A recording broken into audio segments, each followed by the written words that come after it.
अस्सलाम वालेकुम स्टूडेंट्स। आज के लेक्चर में हम स्टडी करेंगे माइटोकॉन्ड्रिया, उसका स्ट्रक्चर, केमिकल कंपोजिशन और फंक्शन के बारे में। तो हम आते हैं अपने टॉपिक की तरफ। माइटोकॉन्ड्रिया क्या है? ये वेरी इंपॉर्टेंट ऑर्गेनेल है जो कि यूकैरियोटिक सेल में मौजूद है और ये प्रोकैरियोटिक सेल के अंदर क्या है, एब्सेंट है। जिस तरह के बैक्टीरिया है हमारे पास या ब्लू ग्रीन एल्गी है, तो हम क्या कहते हैं कि it is present in eukaryotic cell. Eukaryotic का हमने बताया था, while they are absent in prokaryotic cell, absent in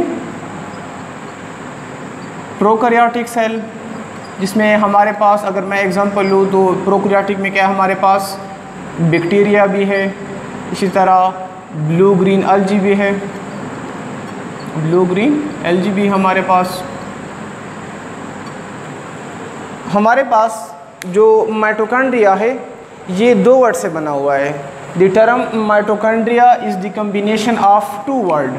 एक है माइटोस, यानी ये लैटिन वर्ड है, माइटोकॉन्ड्रिया लैटिन वर्ड है। माइटोस का मतलब है थ्रेड लाइक। जो कंड्रिया है, कंड्रिया बोलते हैं ग्रेन्यूल लाइक को बोलते हैं, थ्रेड लाइक, या इसका मतलब है granules. It mean that mitochondria are filamentous or granule like structure present in the cytoplasm। माइटोकॉन्ड्रिया को फर्स्ट टाइम एक साइटोलॉजिस्ट था जिसका नाम था एल्टमैन, उन्होंने रिपोर्ट किया था 1890 में। ये MCQs के पॉइंट ऑफ व्यू से तुम लोग को पता होना चाहिए। और उसको जो माइटोकॉन्ड्रिया का नाम था, एक और साइटोलॉजिस्ट था जिसका नाम था बेंडे, तो इसने क्या किया था, रिपोर्ट किया था। बेंडे ने उसको माइटोकॉन्ड्रिया का नाम दिया था 1897 में। अगर हम माइटोकॉन्ड्रिया की साइज़ की बात करें तो इनका जो डायमीटर है, डायमीटर हमारे पास इनका है 0.5 से लेकर 1 माइक्रोमीटर तक।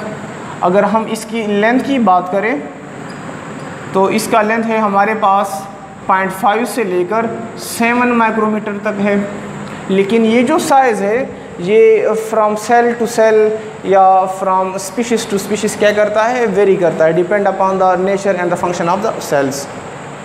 सबसे ज़्यादा हमारे पास जो माइटोकॉन्ड्रिया मौजूद है वो मौजूद होते हैं मसल सेल में, क्योंकि हम इसके फंक्शन में स्टडी करेंगे कि माइटोकॉन्ड्रिया का काम क्या है, एनर्जी पैदा करना। स्टोर हाउस क्या है हमारे पास, एनर्जी है, पावर हाउस है हमारे पास। तो सबसे ज़्यादा माइटोकॉन्ड्रिया क्या है, मसल सेल में मौजूद होते हैं। कौन से सेल में? मसल सेल में।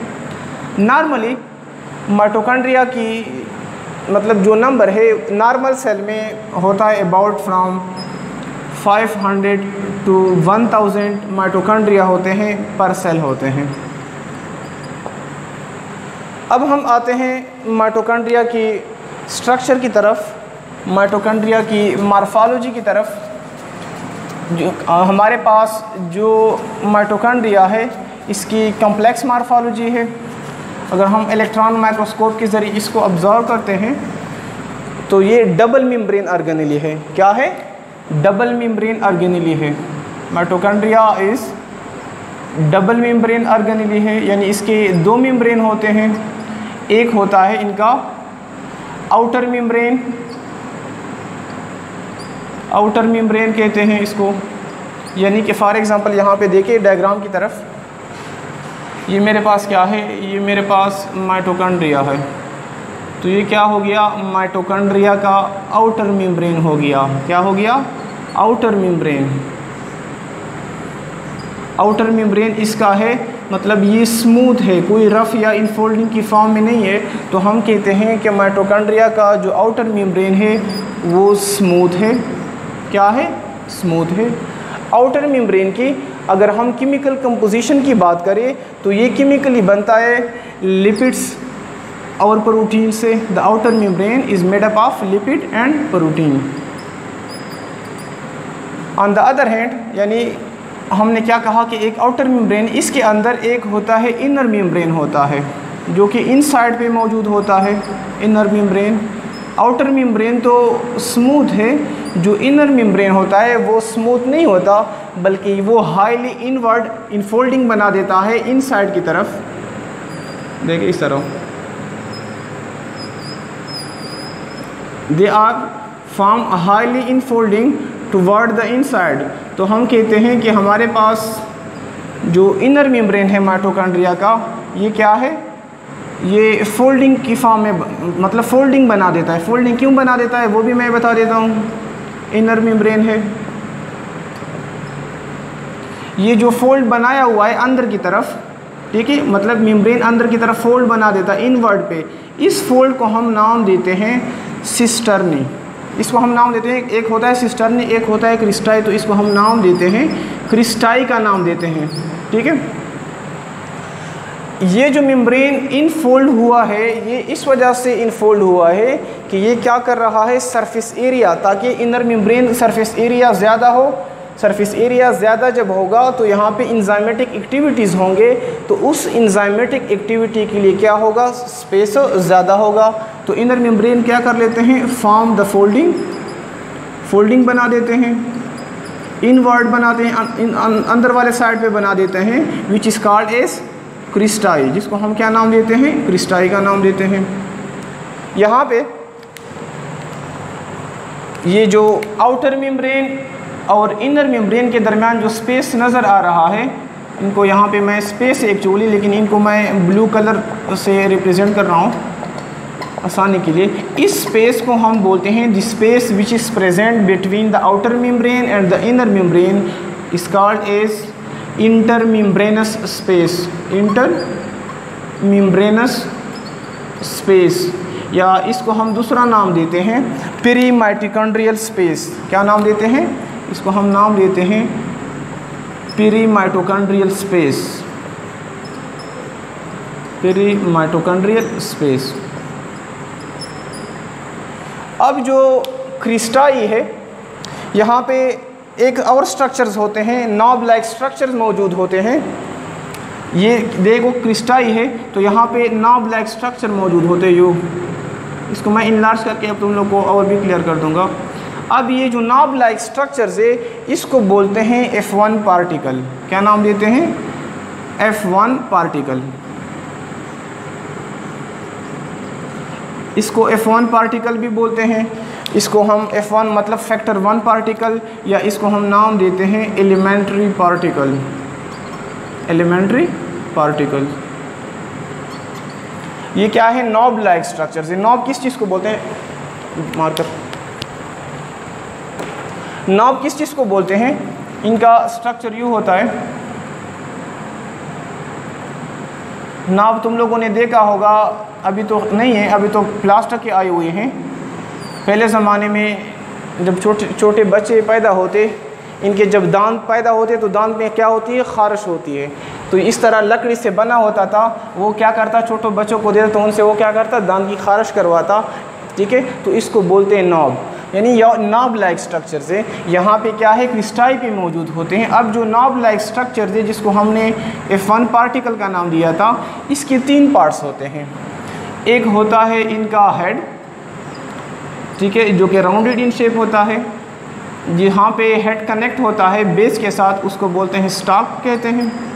और ये इनका क्या हो गया, ये इनका हो गया बेस हो गया।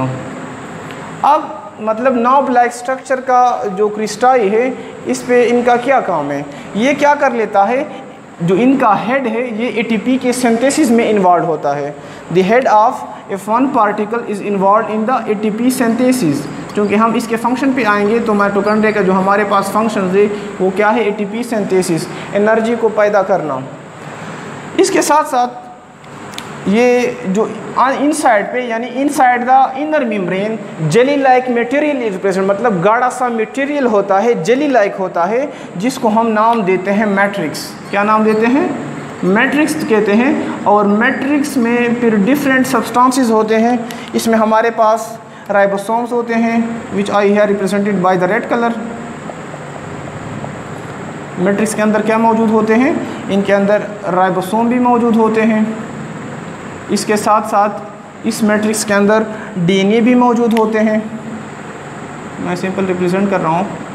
साथ साथ में इसी मैट्रिक्स के अंदर आरएनए भी मौजूद होते हैं, इसके अंदर ऑर्गेनिक इनऑर्गेनिक साल्ट्स भी मौजूद होते हैं, इसके अंदर इंजाइम भी मौजूद होते हैं, को इंजाइम्स होते हैं जो कि वेरियस प्रोसेस में अपना काम परफॉर्म करते हैं।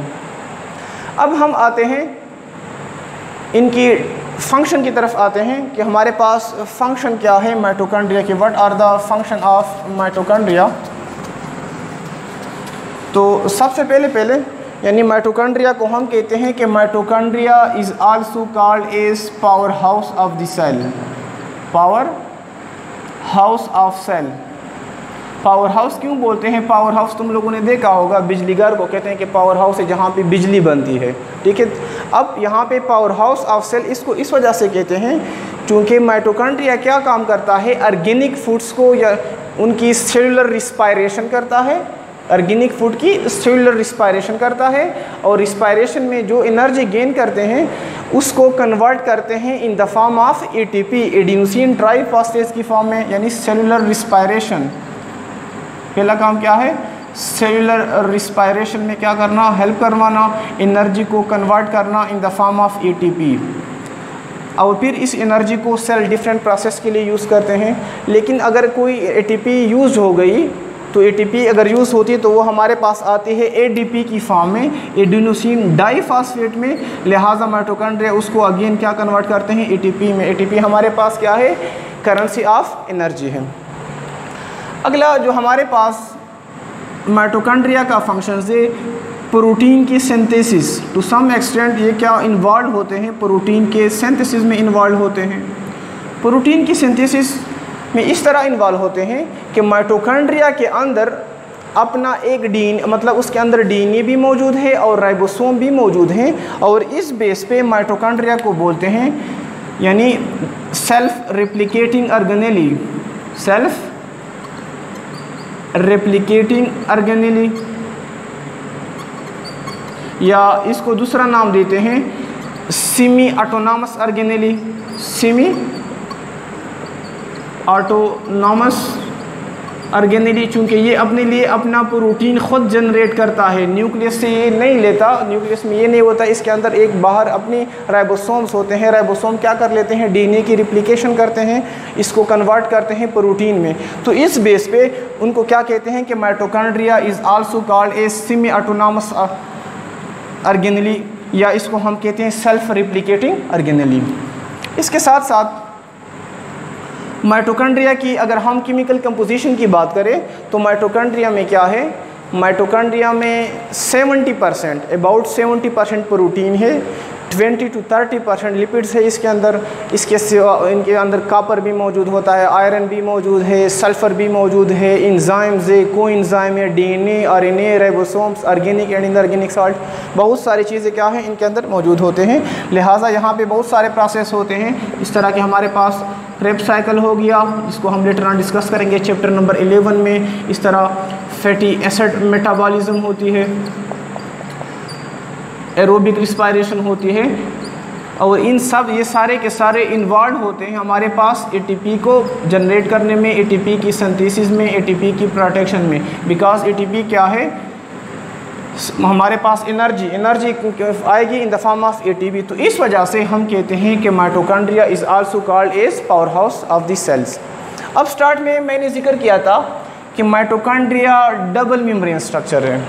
हमारे पास कुछ ऑर्गेनेलिस डबल मेम्ब्रेन स्ट्रक्चर है। तो ये क्वेश्चन मैं इंशाल्लाह नेक्स्ट लेक्चर में बताऊंगा, लेकिन ये क्वेश्चन मैं तुम लोगों पे छोड़ता हूँ। वीडियो देख के कमेंट्स में तुम लोग मुझे आंसर दे सकते हो कि माइटोकॉन्ड्रिया डबल मेम्ब्रेन स्ट्रक्चर क्यों है, या सेल के अंदर जो बाकी ऑर्गेनेलिस है जो कि डबल मेम्ब्रेन होते हैं, why they are double membrane, वो सिंगल मेम्ब्रेन क्यों नहीं है। तो एट द समरी हम आते हैं कि हमने क्या डिस्कस किया। माइटोकॉन्ड्रिया हमने ये कहा कि it is one of the most important organelles which are only present in the eukaryotic cells and they are absent in the prokaryotic cell like bacteria हो गया, और इस तरह हमारे पास एलजी हो गए। हमने उसके साइज़ को डिस्कस किया कि साइज़ क्या है, from cell to cell and species to species vary करता है, यानी इनका हमने डायमीटर बता दिया, आप लोगों को नोट किया होगा। इसके साथ साथ हमने ये कहा कि हमारे पास सबसे ज़्यादा क्या है मसल सेल में, क्योंकि मसल की कंट्रैक्शन रिलैक्सेशन की वजह से क्या है एनर्जी ज़्यादा ज़रूरी है। अगर हम उसकी मॉर्फोलॉजी की तरफ आते हैं तो we are discuss that they have complex morphology, they have advance morphology. The mitochondria consist of double membrane. The outer membrane is smooth like, while the inner membrane is formed in folding toward the inward. On the inside of the inner membrane, there are knob-like structure are present, which are called as F1 particles, which are involved in the ATP synthesis. The spaces between the inner membrane and the outer membrane is called as intermembranous space or perimitochondrial space. Inside the inner membrane there is jelly-like material present, which consists of ribosomes, DNA, RNA, proteins. हमने ये भी discuss किया कि इसका काम क्या है, मतलब एनर्जी को पैदा करना। होप है कि तुम लोग को समझ आ गया होगा। अपना बहुत सारा ख्याल रखिएगा। इंशाल्लाह नेक्स्ट लेक्चर में हम डिस्कस करेंगे क्लोरोप्लास्ट को, न्यूक्लियस को, और फिर इंशाल्लाह ये चैप्टर एंड हो जाएगा। That's all about the lecture. अल्लाह हाफ़िज़।